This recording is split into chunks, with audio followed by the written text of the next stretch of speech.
Everyone can hear me?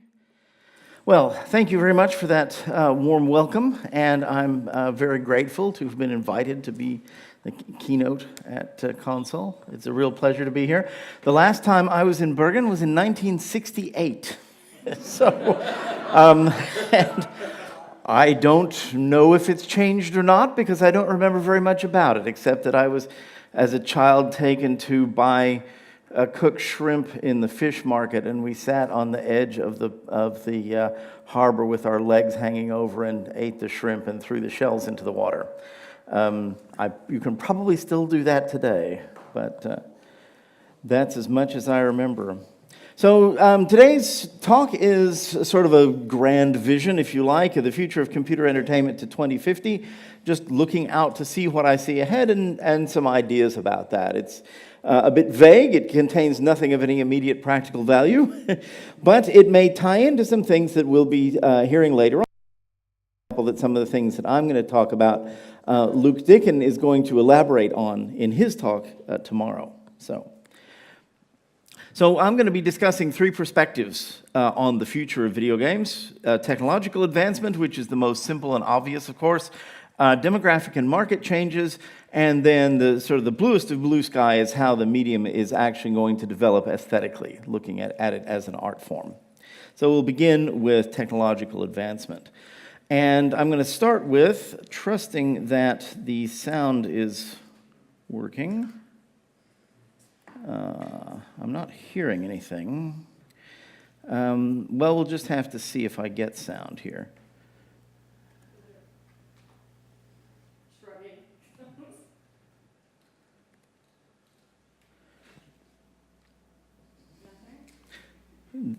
There is the... Yeah, there we go.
So that is sort of the technological state of the art at the moment. A lot of people in the game industry don't have very much respect for sports games. They don't have any dragons. They're not cool in the sort of obvious sense that, because a lot of gamers are also kind of science fiction and fantasy geeks. They're definitely not jocks, right? And so the sports games never really kind of get the respect that they deserve. But in fact, sports games are one of the biggest challenges because people can compare what you see in the video game with what you can actually see on television, the real thing. So, nobody has ever actually led an army of elves into battle. So if you want to make an army of elves, you can do anything you like, whereas with sports, you actually have to try and look like TV. So that's sort of the current state of the art, both in terms of animation and in terms of artificial intelligence. This kind of open field running that you see in American football and the running of the plays and so on, and this very rapid computation of what 22 men are all going to do is actually quite a sophisticated artificial intelligence problem. And the complications of doing animation where you have multiple people slamming together with their bodies, arms, and legs going in every direction and doing all the collision detection for that and making it look right is particularly tough. So that's where we are right now, and that was actual game footage, although if it's been carefully selected game footage. If you actually play the game, it doesn't look quite that good, but that's kind of the very top end. I wanted to begin this with an idea of what we should be aspiring to. That's the very top end of what the game industry can do at the moment. Moving on, though, that looked good. It looked very nice. I remember Madden when it was on the Mega Drive, and it was tiny little guys with sprites. But it was not perfect, and you could tell there were things about it that weren't quite right. So we have a number of challenges with animation. Our graphics look really great. We can be absolutely perfectly photorealistic until things start to move. And then when things begin to move, stop that. Excuse me. They kind of move like marionettes, and the masses are not properly modeled, and the interactions with other people and the environment are not properly modeled. It's fairly easy to do this with rigid bodies. They just go bang and stop. But with soft, deformable bodies, getting that compression and so on is a lot harder, particularly with the different masses in different parts of the body.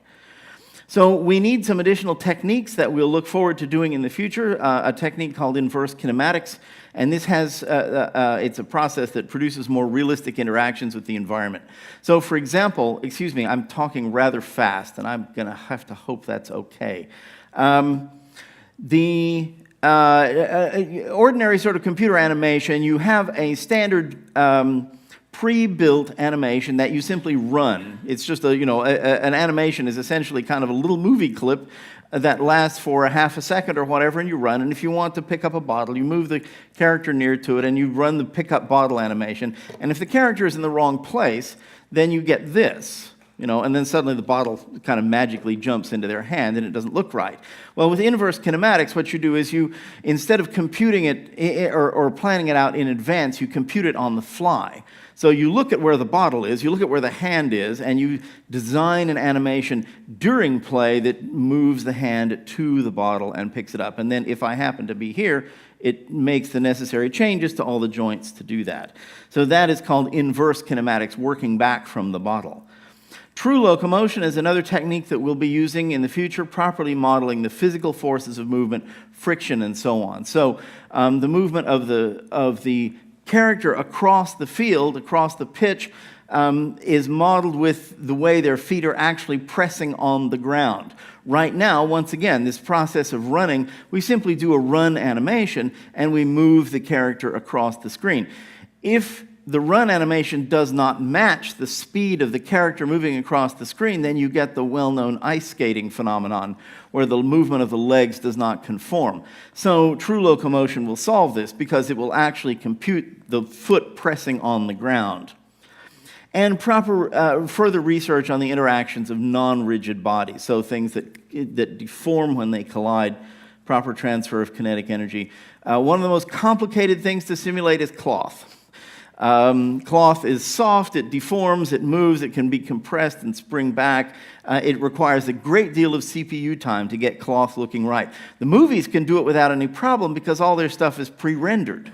We, on big hardware, we have these cruddy little consumer machines that have to render something, 30 times a second, and we don't have the CPU power for it.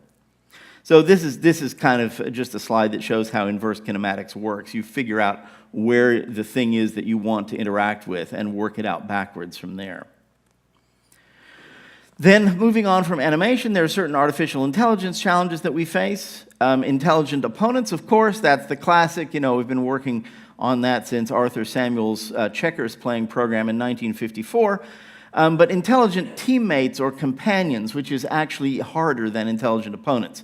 I'm sure many of you are familiar with the stupid wingman problem, where you're getting to a flight simulator or something like that, and you're told, okay, there's this AI guy who's going to help you out, and he's a total idiot, right? And he's in your way, and he gets himself killed in the first 10 minutes, and so on. Voice recognition. Voice recognition, we're starting to get it. It has to accept all different kinds of people. That is, people who speak English the same as the Queen of England and in Jamaica. They both speak English, of a sort, without any training. It's got to work for them all. Computer-generated speech, right now we can kind of do Stephen Hawking, but it has to sort of convey the personality of the speaker. The funny thing about Stephen Hawking is that machine that makes the Stephen Hawking voice, he owns the last three that are left because everybody hears that and they think that's him, And in fact, the company's gone out of business. So now nobody else can have that voice but him. But in principle, the idea was that everybody was going to sound like that. I did the audio and video production for Madden football, and one of the things I did was write the recording script every year. And I had to write an audio script for every single thing that can happen in an American football game, which is a lot. And so my recording scripts were about 70 pages long, which was all that we had time for. They should have been about 250 pages. Recorded audio clips can only go so far. We really need computer-generated speech. Natural language comprehension is another classic AI problem, and it's extremely difficult. And natural language generation, where instead of just playing back an audio clip, you're actually starting from scratch and creating sentences out of nothing, is even harder. That's way out in the future. And of course, pathfinding is kind of a classic, figuring out your way around complicated dynamic spaces. We're also facing challenges about building content. So, traditional content development costs and time keep on going up, especially if you're working on sort of AAA projects, which I know most of you aren't necessarily here, but it's one of those things that the larger industry has to continue to deal with. So, some ways that we can get around this are with pre-rendered content generation, where it's pre-rendered by machines in the lab, and then artists can go in and tune it before it gets into the game. And this is very good for unimportant objects that fit a pattern like trees. So you can generate an entire forest in the studio using software and then just simply put the wireframes into the game. But then there's also real-time procedural content generation, which happens in the consumer's machine. And once again, we have this issue of being able to have enough CPU power on these consumer machines to do it. So, I think in the future we will be using the graphics hardware rather than the main CPU to do real-time procedural content generation. And of course, you have to have heuristics built into the algorithm so that you don't get nonsense. If you're going to generate something in real time and show it to the player, it has to look reasonable. It must not create ridiculous-looking objects. So this is sort of the extreme example of procedural content generation right now is Spore. And Max has claimed that nothing in the game, I'm not sure if this was strictly true, I don't trust EA marketing, but nothing in the game is generated by an artist at all, they said. It's all procedurally generated, and that's pretty cool if true. So, here's an example of the kind of thing that Spore does, and this is pretty remarkable and smart, actually.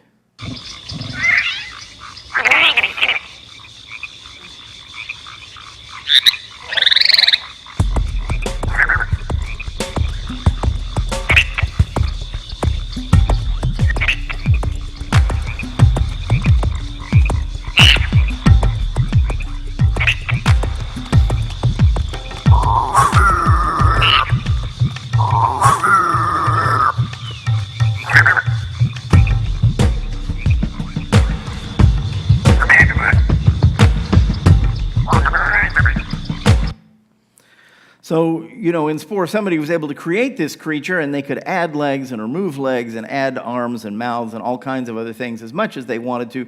There's only one rule in Spore, and that is that everything has to have a backbone. You can't create a squid in Spore. But apart from that, that's really about it. And Spore contains the algorithms necessary to make any creature you create dance, which is fairly impressive, regardless of how many legs there are. You could go in and add another 2 legs, and it would do it, and make it dance correctly. So, that's pretty respectable. I do want to point out here, though, if you go back to about the, no, stop that. Well, forget it. There was a point in there, where you can see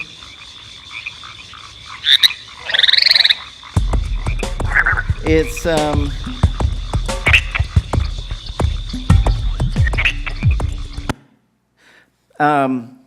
its legs disappearing under the ground, and that is a failure of kinematics. The ground should be flat and it should be solid, and the dance animation is not actually doing inverse kinematics. It's not checking to see whether the leg is touching the ground, and so the leg disappears under the ground a certain amount. And we see this in video games a lot. That people are walking up a flight of stairs and their feet just sort of mysteriously disappear inside the stairs because it hasn't been done correctly. So those are some things to work on for the future. So looking forward, the more technology changes we can expect, obviously more speed, RAM, and power. That's not a surprise to anybody. That's going to enable us to have more detail, faster frame rates, smarter creatures. The effect on design of this stuff is indirect rather than direct. It's great to have, but it's not going to change the world itself directly. Broadband and mobile, naturally, I'll be discussing them a little bit more later. Continued growth in specialized peripherals. These have proven to be a big win in the market. The Wii controller really challenged existing paradigms a lot. And then, of course, the Kinect built on that. There are questions about how far you can go with the Kinect because you don't have anything in your hands, and people do like physical, tactile feedback. But, I think we're going to continue to see these sorts of things. Most of them are going to remain extra cost items in the near term. I mean, yes, the Kinect is going to be built in and come with the machine and the Wii controller and so on, but there are, also the sort of other stuff, the conga drums, and, the various other kinds of oddball input devices, which are fun to play with. The Japanese are really into their fishing rods and so on, are going to be extra cost items. Another thing that we can look forward to is real-time ray tracing, which correctly simulates the behavior of light. So right now, our mechanisms for generating scenes are fairly old-fashioned. They use something called the painter's algorithm, and they paint the scene from the back of the room to the front of the room, and of course we apply lighting and things like that. But ray tracing is a technique that properly simulates the behavior of light in complex environments where light passes through things. It doesn't just bounce off something and create a reflection.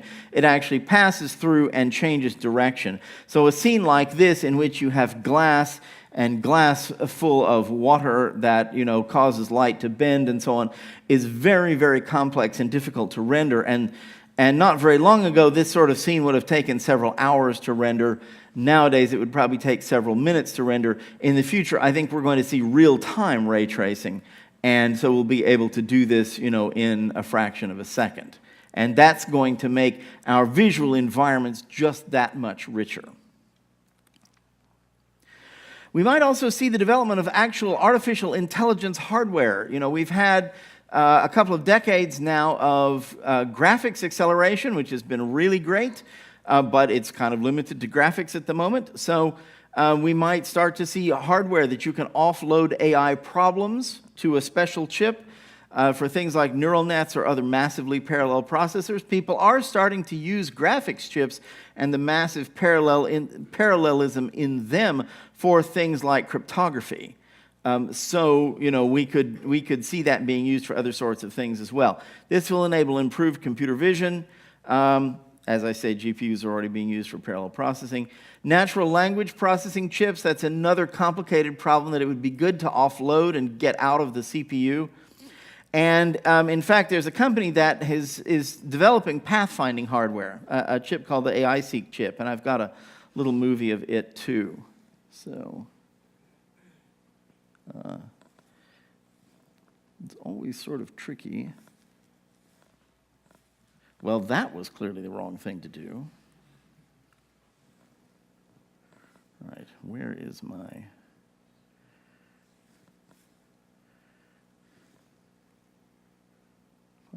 So this is silent, but what it's showing here is a complex environment, a complex dynamic environment with, instead of tens or dozens of units moving around in it, it's actually got hundreds of units moving around in it. And one of the reasons our war games don't really include the 50,000 people on the battlefield at Waterloo is that we simply can't do the pathfinding for that many people. So this is being managed by a chip that enables you to download to the chip a general description of the space, and all the units and their movement capabilities and say, generate for me a list of movement steps for each of these units. And it goes off and does that while your CPU is doing other things. And then when it's finished, it hands back the data to your CPU and says, okay, these are the paths that I figured out. And so it's able to manage it for these, enormously vast numbers of things in an environment that's changing, which is also particularly difficult to deal with. Now, I don't expect this kind of thing. I don't expect video gamers are going to go out and buy AI daughter boards. I suspect probably that if these things get put into use, they will end up being on the CPU or on graphics boards. So probably the people that build AI chips will partner with the people that make graphics boards, and they will just become standard on high-end graphics boards.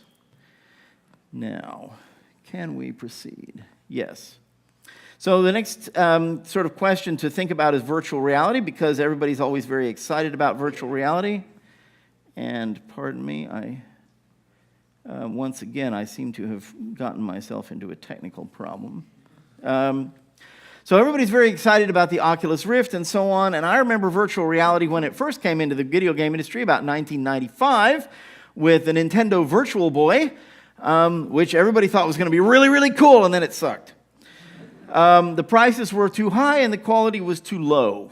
And I did a project on a virtual reality project for somebody, for the Atlanta Zoo actually, and the head-mount display cost $10,000. So this is, just not something that you can expect consumers to pick up. There are other challenges. Stereo vision is not actually needed that badly in many games. You can get by perfectly well with 3D rendered environments, onto a 2D screen. Stereo vision is nice, but it isn't completely essential. And the other challenge for virtual reality is that console play is actually often a group activity.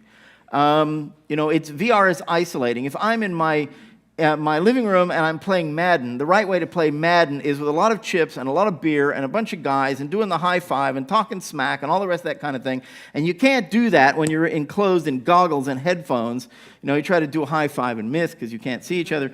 So, it's sort of isolating. So I'm not going to say virtual reality won't happen. I am going to say it's absolutely not going to become the standard. It's going to be a sort of an extra cost thing, a especially cool thing for people who are really into it. So when the quality of the experience gets high enough, the frame rate, the resolution, the 3D audio, and that kind of thing, and when we solve the motion sickness problem. And I know the Oculus Rift is supposed to be totally awesome, but I put on one at the Gotland Game Conference in Sweden a couple of months ago, and I still got sick. So, virtual reality makes you sick. We got to deal with this. The frame rate has got to be fast enough that the changes to what you do with your head in your semicircular canals in your ears matches what your eyes are seeing. The equipment has to be cheap and lightweight and durable. Video game equipment takes a beating. So it can't be, this $10,000 very expensive, fragile stuff. There's also a certain amount of excitement about augmented and mixed reality experiments. They get a lot of press these days because they're new and people are sort of interested in them. They will never be as popular as fully fictitious worlds. It's very cool to walk around Bergen and play a video game that is based on Bergen and be there and walk to certain places and be able to do certain things. That's nice, but it's kind of like the difference between shooter games and paintball. Paintball, you go to a real place and you shoot real people, and that's very cool. But there's a lot more people that just buy shooter games and sit in their living room and do it. It's more efficient. You don't have to put on the gear and go someplace. Every now and then, some idiot brings out an article in the press that says, the PC is dead. The latest generation of consoles is so awesome. There is never any reason to play the PC games again. This is wrong. The nice thing about PCs is that they can be expensive, but game consoles must be cheap. Game consoles, $400 or $500, then after a couple of years, $300 and so on, whereas really, really hardcore gamers will pay $2,500 for a high-end gaming PC. And that just enables you to have big iron. And they're really optimized for completely different uses. The PC is designed for one person at a half-meter distance. It's very intense, it's very personal and direct. The console is designed for several people at 2 meters. It attaches to a TV, it's set up in the living room. PCs are open systems and they don't require a license. This is changing with consoles. They're starting to open up a little bit, but still, there's a lot of control. So the content, can't be censored or limited by the publishers. And people are going to own PCs anyway, for other reasons. So developers are naturally going to make games for them. And PC technology advancement is continuous rather than stepwise. So, the latest PC is always ahead of the latest console, just necessarily, because this is what it looks like. Consoles come in generations. PC advancement is continuous, and that means that at a particular point, the PC is always going to be ahead of the latest console, and also because it's a more expensive machine. So that's my look at the technology. I now want to move on to demographic and market changes and make a few predictions about the future of this.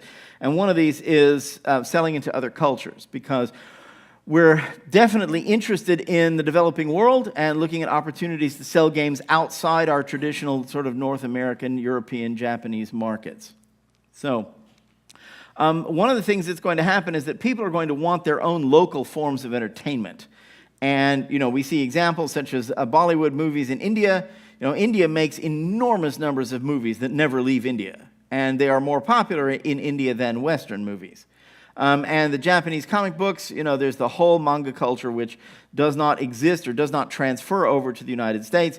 When you see kind of 55-year-old men wearing business suits sitting on the subway in Tokyo reading a comic book, that would not happen in New York. You cannot be seen to be reading a comic book if you're a 55-year-old man in a business suit. So, these are cultural things that don't transfer. And other countries are going to want games about themselves. They're going to want games that are designed for their culture. So I think the West either needs to learn how to build these games for them, if they want them, or lose out. They're going to build them for themselves. So here's some numbers from India. There are 1.2 billion people in India. That is 4 times the population of the United States. There are only 800,000 PCs. That considering how many people there are, that's a remarkably small number of PCs. There are only 90,000 consoles in all of India. Consoles are a luxury good. Indian parents tend to think of schooling and work as much more important than screwing around on a video game, and they just don't buy consoles all that much. However, there are 400 million mobile phones in India, right? That's more than the entire population of the United States. That is an enormous number of mobile phones, and that's how gaming is going to get into India. Now, 90% of them are not gaming enabled yet. They're not smartphones. But they're going to be smartphones, in the next 5 years or so. So vast quantities of people playing games, and whoever really learns to nail that market is going to make a fortune. We're also seeing programming outsourcing right now. There's a lot of people that are giving out their programming either to India or to Eastern Europe. That process is going to slow down because as those places become richer, that cheap labor is going to stop being cheap. As the economic growth of India and Eastern Europe continues, it's just not going to be so cheap to outsource anymore. And they're going to start making games for their own home markets. They don't do that a lot. Right now, everybody's concentrating on, let's make games for America. But before long, they're going to start making games for themselves. The second and third world economic growth. The second world is the former Soviet clients and states. The term was devised back during the Cold War and referred to the Warsaw Pact nations. Right now, the problem with trying to make games for them is that there are too many countries and too little demand at the moment. It's very expensive to localize your game into Bulgarian and Hungarian and Polish, and so on and so forth. The third world, obviously, India and China are the ones to watch. The big advantage of them is that they have large centralized governments that can establish policies that are friendly to game development. Working with a lot of small countries is just a pain. No offense to you guys. And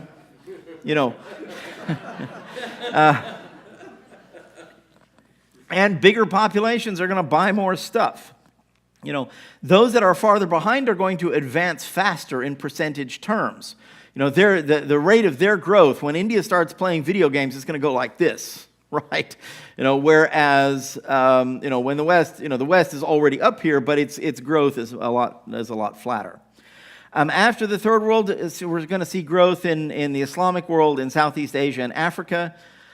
Games are a luxury item. People do not need games to live, so the order in which cultures take up video gaming is going to be determined by their availability of leisure time and leisure dollars. There is now, I understand, a very, very small game industry in Dubai. But, they are looking forward to selling games into the Islamic world. And that has the advantage that from Morocco all the way to Iraq, they speak one language. It's not mutually intelligible because they have very strong dialects, but the written language is the same all the way across. So that's very handy for selling to the Islamic world. The biggest problem with this cultural growth is organized piracy. It is not the kind of piracy that you guys do.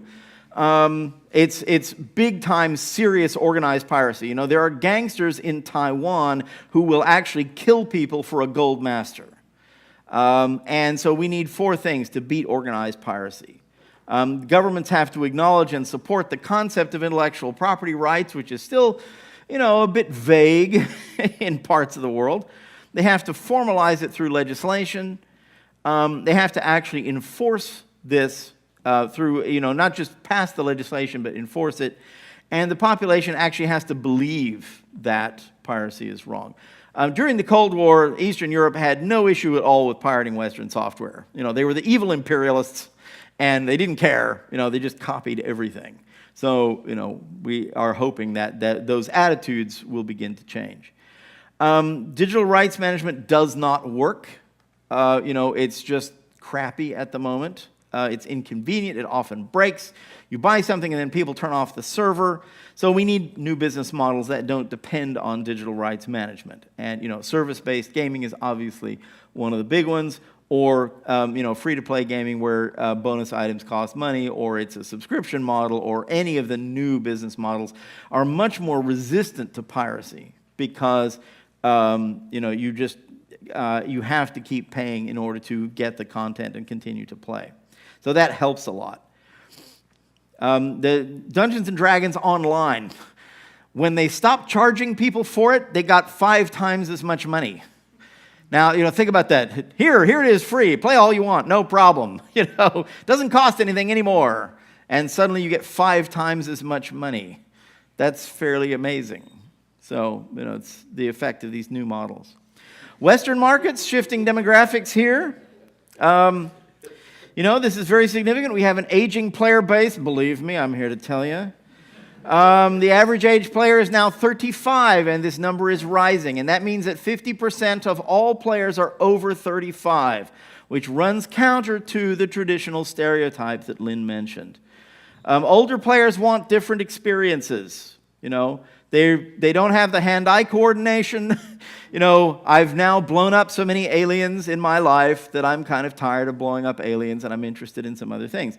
The youth market continues to fracture. It's not just kids and adults. We have tweenies and, and teenagers and so on and so forth. Every age year has its own interests, especially girls. The research on this shows that it's a little bit variable. With boys, you can pretty much start them blowing things up when they're about 10, and they'll be happy to continue blowing things up until they're about 35.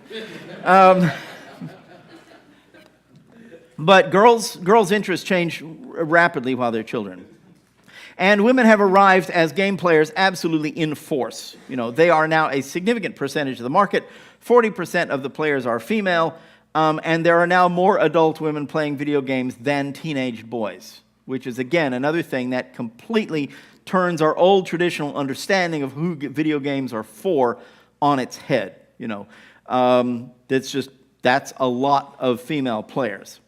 And they also want different kinds of challenges. Now, there's not, I have a whole other lecture on this, which I don't have time for. There's not male games and female games. That is a garbage, nonsense, bullshit concept that a lot of people have. There are boy games and girl games. No. There is an overlap right? There are two bell-shaped curves, Gaussian curves, describing male and female interests, and they overlap most of the way. However, there are certain differences that you need to sort of be aware of. So that would be another lecture, and if they pay me some more money, I'll give it to you. Changes to data transmission methods. At some point, we're going to get real broadband, which will enable electronic software distribution, richer versions of existing online games, 3D positional speech based on virtual proximity, those kinds of things, new kinds of games that were not possible before, streaming video upload. There are issues with that, depending on the kind of people that you get logged into your game.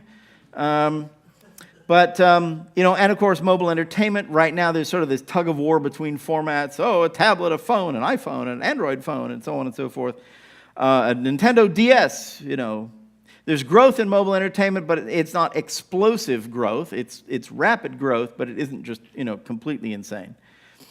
So, those are some of the things that we're looking forward to. Electronic software distribution, of course. This is now really dominantly taking over. We're still shipping a lot of video games in trucks, but that's going to come to an end, I think. Moving data in a truck is really pretty stupid. It's slow, it pollutes, it wastes natural resources. Oh, you got it, and when you have a game in a shop, then there's a heater in the shop that's keeping the game warm. Why? It's bits. So we have to solve a couple of problems with electronic distribution. Speed. I need to be able to download several DVDs worth of data in 10 minutes. Less time than it takes me to drive to the shop and buy the game. And right now, we can't do it that fast. So it's got to be faster to buy it online than it is to go to the game shop. And again, issues concerning piracy. So we will solve this with encryption and distribute-on-demand methods and other kinds of business models. There will be a content explosion for niche markets. Video game delivery today, the bandwidth is sort of limited to the shop shelves, and the shelves are dominated by a few big publishers in the sort of traditional model, and so all the content in a video game shop is aimed at the major markets only. So if you're a fan of the American Civil War, you might be able to find a game or two in the corner of the shop on the bottom shelf, but that's about it. On the internet, the shelf space is infinite. Anybody can set up a website. You don't have to guess how many copies to manufacture, and believe me, that's a really big deal. In the crash of 1983 was caused because Atari was so arrogant, they made more copies of E.T. the Extraterrestrial than there were machines to put them in. Because they actually thought people would buy machines to play E.T. the Extraterrestrial. Then they ended up with tens of millions of unused copies, and they all had to go into a huge hole in the ground in Alamogordo, New Mexico. Small developers can serve small markets. You guys can make all kinds of weird stuff, which is great. Some unanswered questions. Is retail shopping still important? Retailers may actually add some value. Maybe people like going to game shops. Some sales are impulse purchases. And a very important part of selling video games has to do with whining children at Walmart. If you shut up, I'll buy you a video game. Yes, please keep whining, kid. So, that sells games, and it's important that we have a place for children to whine and games for them to buy in that location. And there's another sort of an issue about Christmas. Is it important to actually get a box under the tree? Who really wants a little envelope that says this is the URL of your Christmas present? So, that's sort of an open question about how important the retail experience is. Christmas is hugely important. We make half of all the money we make in the 3 months before Christmas. So, mobile entertainment, we've got handheld game devices like Nintendo DS and the Sony PSP and the Wii U, sort of, and mobile phones, iPhone and Android, and tablet PCs and the iPad and phablets and netbooks, and it's a mess. It's a huge mess. And if you develop for iPhone games, for Android, it's a little like developing for the PC in the old days, before Windows. No two screens are the same size.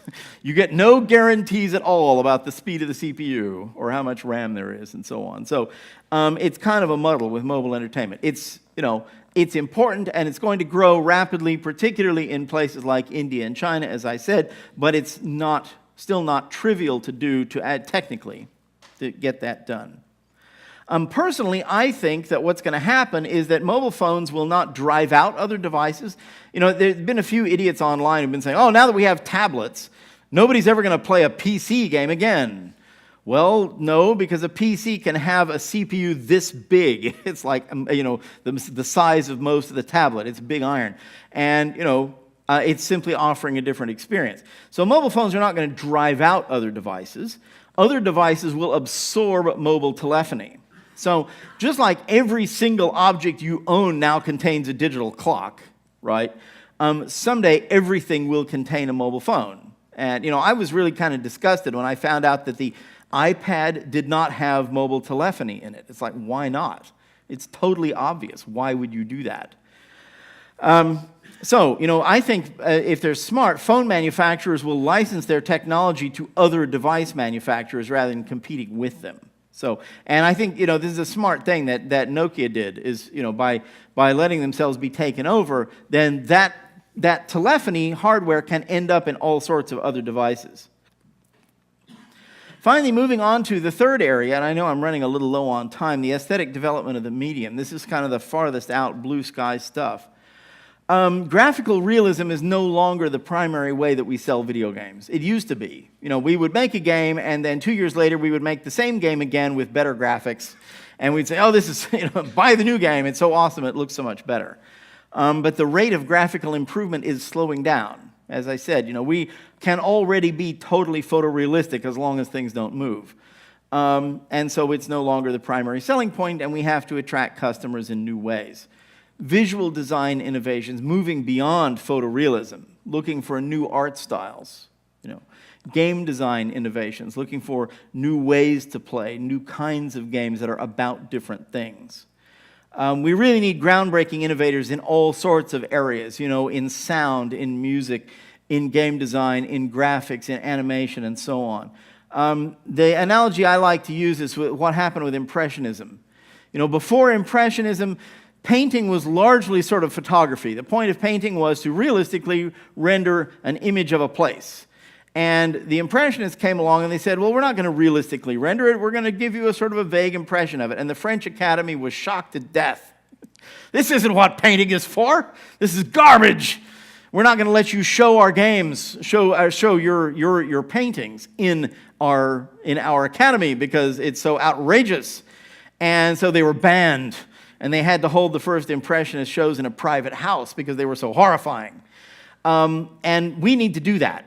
We need to do that to the video game industry. We need to make games so horrifying that nobody will show them. We need new ways of playing, the same way that the Impressionists changed painting forever. We need new ways of playing that will change games forever. Where are the Impressionists of today? Another one of our challenges is integrating interactivity and narrative. We're very good at turning Schwarzenegger into Gordon Freeman, but that's about all. We're very good at action adventures and HalfLife, and that extremely limited domain of storytelling. Interactive Schwarzenegger movies, all action, no character, no emotion. Schwarzenegger almost never talks. Gordon Freeman never talks at all. It's perfect. But our larger challenge is to do this in other contexts. Can we make an interactive romantic comedy? Can we make a soap opera? Can we make a political thriller? That looks right and feels right and is a natural thing. These are very difficult things to do. One of the things that would help is to replace tired conventions. We have a lot of gamer conventions that sort of put off non-gamers. They're discouraging to non-gamers. And I'd like to invite those people into our medium as well. So, logic and common sense are not that important. In James Bond, Tomorrow Never Dies, the very first thing you do is blow up an oil tank because there's a medical kit inside. If you're not a gamer, you don't know this. You wouldn't blow up an oil tank. Why? Because it would never occur to you that there might be a medical kit inside, because that would be stupid. So, if you can blow it up, you should blow it up. Levels always end with a boss that's very hard to kill. Soldiers are totally expendable cannon fodder. Players prefer destroying things to building things. Women should have really big breasts and few clothes, and so on. And these all discourage different classes of people from starting to play the games. So we need to replace some of these conventions in order to reach new markets. To be considered an art form. I think it's very important that for us to get the cultural credibility of an art form because it helps us win the culture wars, especially in the United States where there are people constantly trying to censor us. And once we get stature as an art form, as a recognized, legitimate art form, then we will see an end to these efforts to try to suppress us. But in order to accomplish this, we need an aesthetic for judging and a vocabulary for discussing interactive artworks, and in a serious way. Serious criticism by well-educated people, not just game reviews written by teenagers. Most game reviews kind of boil down to two things. It sucks, or it rocks, and that's kind of it. And criticism is more. It brings depth and understanding of broader culture and relationship of what's in the game to what's around the game and so forth. Academic study of the medium helps a lot as you begin to get, academic research and people looking at games as works of art. That will help. Highly publicized and well-respected awards. Right now, the game industry has a ton of awards, and none of them really have the traction that the Oscars have.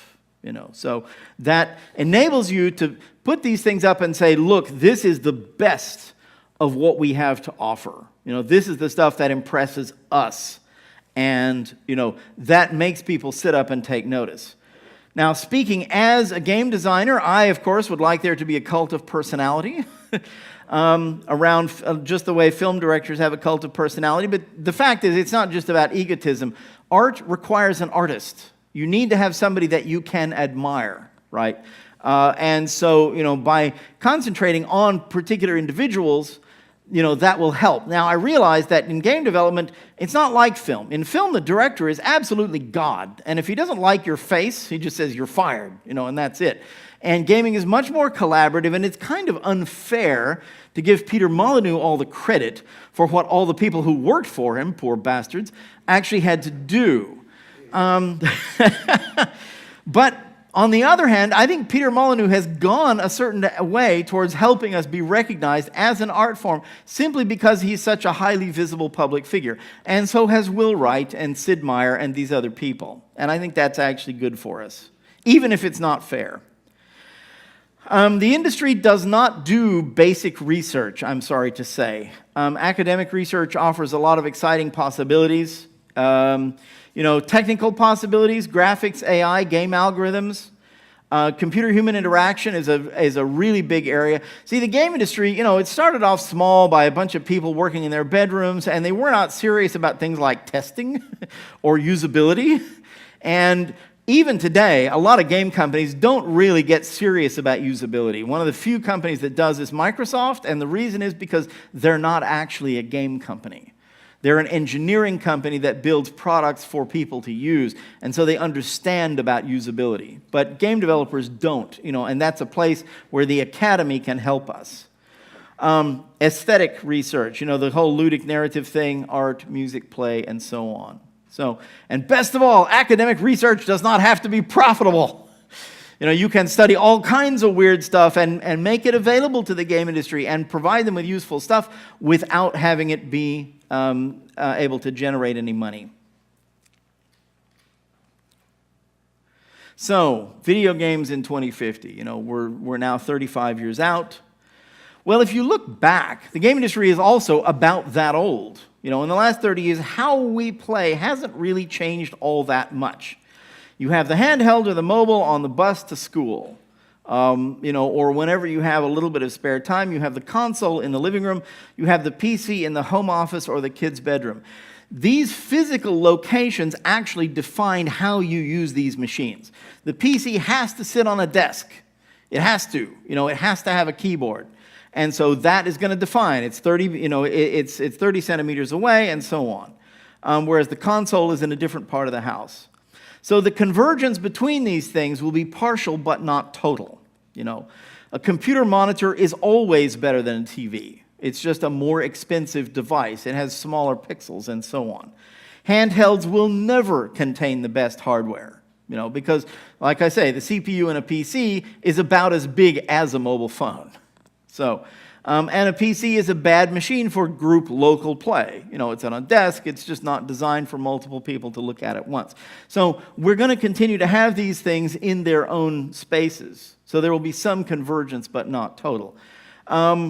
This is the old value chain, developer to publisher to distributor to retailer to consumer. There's a lot of people with their hand out, taking a little bit off each time, and so the developer, sees very little of it. The new value chain is developer to provider to consumer. It passes through one thing. It's the App Store, directly to the consumer. Only publishers with development capability will survive. Publishers, in the old traditional sense, we kind of don't need them unless they have the capacity to innovate new games themselves. The telecoms are going to be the key providers, the people that control the pathway between the developer and the consumer. So this means the retailers are going to go away, probably. What I said about Christmas is still true, and there's still questions about games at Walmart, but if I owned stock in a bricks and mortar game store right now, I would sell it. Telecoms will probably also eventually start buying up the developers. We're going to see Verizon and Vodafone and these people buying developers. Eventually, there will be no CD or DVD drive or hard drive in consoles at all. With fast enough broadband, all the data will be downloaded every time you play. That will help with the piracy problem. So you flip the machine on, it shows you a menu of games that are available to play. It's a service. You say, I want to play that one, and it downloads it, blink, because it's 10 to the 13th power. It's exabits per second. This comes from the Institute of Digital Innovation. This is not actually my analysis. So the console of 2050, CPU, numerous specialized processors, or some kind of easily reconfigurable massive parallelism. Inputs, multiple intelligent cameras that are watching the players. We now have a couple in the Kinect already. We're going to have more. Cameras are going to track eye movements of the players. That's going to be really big. Multiple microphones, so you can figure out who's talking. 3D audio input for multiplayer voice commands, so everybody can be shouting at once, and the game will figure out who's saying what. We will still have controllers largely similar to the ones that we have. Why? Because the human hand is not going to change. You have 5 fingers, and they're this big, and you have this much flexibility and freedom of movement. And yes, the new thing from Valve looks really awesome, but it's still basically the same shape. Players need physical feedback. It's okay to be in the Kinect and go choo, and make a gun with your fingers, but it doesn't feel the same as pressing a button and getting the feedback of pressing the button. Video and audio, extremely high resolution microscopic pixels. Tens of thousands of frames per second. There will be no more flicker in anything. A single screen that supports multiple viewers looking at it from different angles. We are starting to get that now. In the future, that will be perfected. Different people can look at the same screen and see different things. And the image will be computed from the viewer's eye position.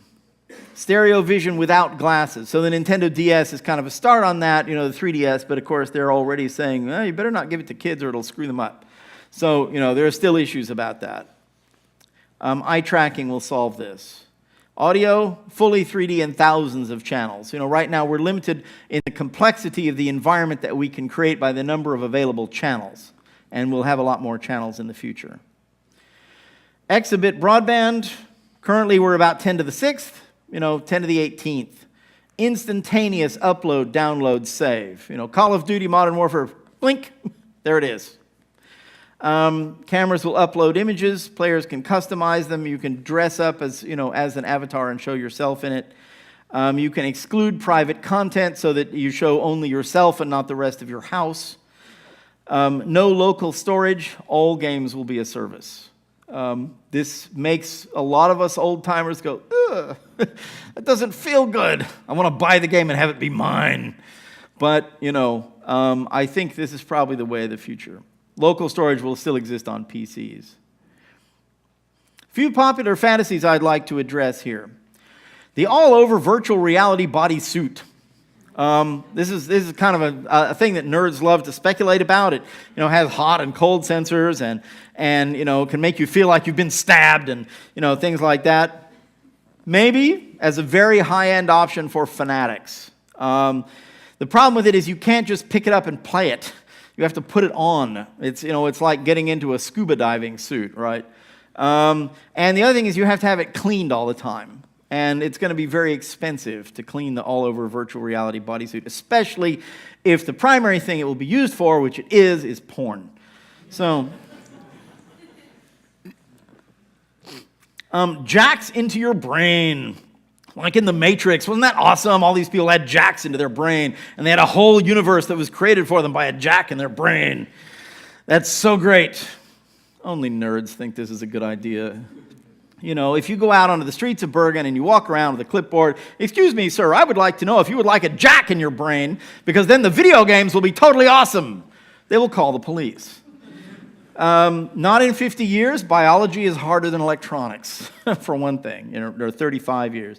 So, no, that's not going to happen. And also, come on, jacks, get serious. Wireless into your brain. Not jacks. Artificial people in video games. Yes. We will have artificial people in video games who are good enough to be in a game, They're not good enough to discuss the works of Kierkegaard, but, there's a lot of people out in the world who aren't that bright anyway. I think the Turing test would disqualify a lot of human beings. So, so we can definitely make, people who don't require a great deal of brain power anyway in video games. So the games of 2050 content, we will still have driving and shooting and war and puzzles. Those are basic. Controlling vehicles and running around and shooting things and doing strategy. I mean, chess was invented in India in about 600 AD, or the precursor to chess, and we still have it, and we're going to continue to have strategy games and puzzle games and so on. That's absolutely basic. But we will add things that require human interactions with these artificial people, romance and politics and other more sophisticated forms of challenge that are associated with human activity. Automatic difficulty adjustment and handicapping, so you never have to set a difficulty level on a game. It is exactly as hard as it needs to be for you. New kinds of non-challenge based entertainment. There's a lot of people out there that don't necessarily want to have to kill 15,000 aliens in order to look at your stupid cinematic. They simply want to have a good time in an enjoyable space. And so I think we're going to start seeing more stuff that enables people to enjoy themselves in a place that is not necessarily about overcoming obstacles. So, virtual tourism. What Second Life is doing now, in 35 years, somebody else is going to be doing way better than Second Life does. And you can just walk around and look at things and play with things. Games will be a normal part of all education. Right now we are slowly starting to persuade the educational establishment that games can be useful for teaching people. They will, in 2050, that will be a dead issue. There will be games in all education. All the world and all ages will play. Games will have penetrated the entire world in the next 35 years. The moral panic about games, I hope, will be completely over. Just as the moral panic that I remember about television in the 1960s is over now. We're no longer freaking out that television is destroying children. Maybe we should have, but, so that's, that games are going to be as accepted in 2050 as television is now.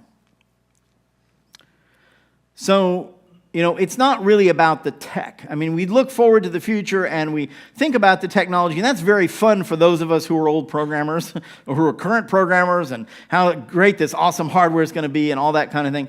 But it isn't really about the technology, because frankly, the technology we know is going to be great, and that will enable a lot of things and be fun to play with, but really the point of having an art form is communicating with human beings and giving them interesting things to do and to enjoy. So it's about them. So don't ask what we can build, because we can build almost anything. The real question for the next 35 years is what people want us to build. And we still have to do a lot of thinking about that. Thank you very much for your time and attention.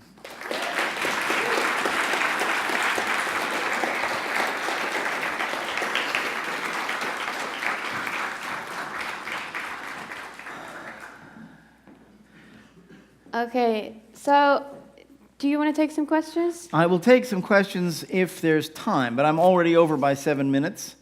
And let's do 2 questions. Let's number it. So, are there anyone who have? Okay, all right. Yeah, we need to use the microphone. Yeah, so. I don't think I need a microphone.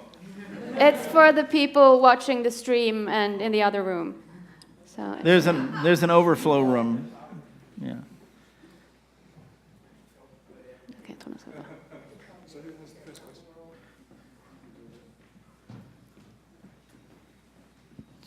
Yeah, thank you first for a great and inspiring talk. I'd like to ask you about what you said about games as a service. Mm-hmm. What do you think, what would that do about our awareness of the history of games? Because already now, when games are still physical products, we have trouble with getting old games to work. I have students now that I wanted to lecture and wanted them to use the old Microprose Magic the Gathering game.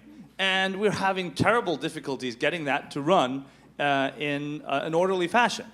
And what happens when things just disappear? I mean, look at Tabula Rasa. That was an interesting game that I thought, I'll check that out sometime. Yeah. No, I won't. Yeah. Right. That's not going to happen. What Right. will it do when everything we know about games will be sort of secondhand, or will it? What are your thoughts on that? There isn't an easy answer to that. It's certainly the case that, yes, there are people who are interested in archiving the game industry and continuing to keep old games available are struggling with this problem. And, there are museums that collect the hardware and keep it in running order. There are groups of people that do it. But as a general thing, it's a known problem that we don't yet really know what to do about. Now, I've been very pleased at the number of emulators that have come out. There are crazy, insane people who will build you a Commodore PET that runs inside your PC, and every single bit in the CPU is being is being emulated correctly. And so that is where I place my hope, is on people building these emulators. So you can now play Amiga games on your PC. But, as far as sort of long-standing permanent archival of these sorts of things, we have to sort of depend on museums and places that are willing to do it that way. There isn't a good answer. Yeah, but games as a service, that just makes that so hard. The thing is, because my question was, we're already having a bit of problems, but the solutions you talk about depend on there being physical or products that you can sort of reverse engineer and fix. Yes, that there are, right. Not a server that suddenly shuts down when it's not profitable anymore. Right. What would that? I mean, think about the Impressionists. Think about Van Gogh when he made his stuff. All his famous paintings, he was unknown and sort of reviled by a lot of artists, just to use the same sort of analogy that you did. What if that was stored on a server? What if that was a Dropbox? Yeah. And then he dies? Yeah. It would be gone. Right. No, I agree with you. Yes, it is very possible. I mean, well, right now, every time a new edition of World of Warcraft comes out, what happens to the old one? Well, it kind of ceases to exist. It's not there anymore. And if the rules change, the old version of World of Warcraft with the old rules simply isn't around anymore. And, that's a thing that there's no way around. I don't know a solution for it. I think we will lose things with games as a service, yes. Particularly large things. Anyone else? Yes. Please try to keep it a little bit short. Yeah. In fact. Thank you. In regards to photorealism, in robotics, there's a concept of the uncanny valley. Right. And do you think by 2015 we will have passed that uncanny valley, or we'll be stuck on this side of it? 2015? 50. 2050. Yeah. Yes, I think we'll be past the uncanny valley. I think in the next 35 years, we will have artificial people whose appearance and movement is indistinguishable from real human beings. I think, I think that we'll actually get that in the next 10 years. It won't take 35. We will do that force modeling, that interactive, that inverse kinematics, and all those kinds of things to get the movements looking right. And we're now doing amazing things with skin, because one of the weird phenomena of skin is that the light doesn't simply bounce off it like a piece of plastic. It actually goes into a deeper level and then reflects back out through the upper layers. And this creates a very distinctive look to skin, which is different from plastic mannequins like you see in a shop. And we're now starting to apply those techniques. At the moment, we can only do them in pre-rendered stuff in movies, because it takes so much CPU power to do it. But in 2050, we'll be able to create those kinds of effects in video games in real time. I'm convinced, yeah. Okay.